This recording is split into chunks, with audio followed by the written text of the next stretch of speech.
น้องไทยถ้าว่าแต่งตัวช้าแล้วก็ลงไว้เห็นไหมน้ำเงินเลยว่า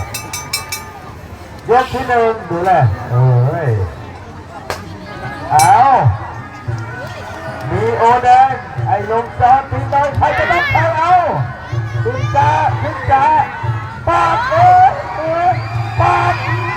ปาดเอาแล้วปาดหัวเอาปาดเดี๋ยวโดนใครจะโดน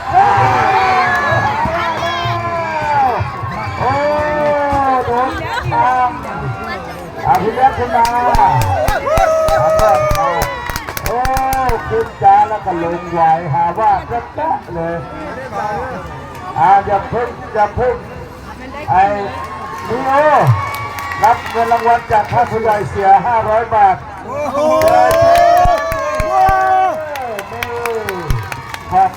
ของแท้จากท่านผู้ใหญ่เสียมันบอกโดนอะไรวะก็โดนตีนสิคะหาว่านะขึ้นจ้าลงไหวแตะเลย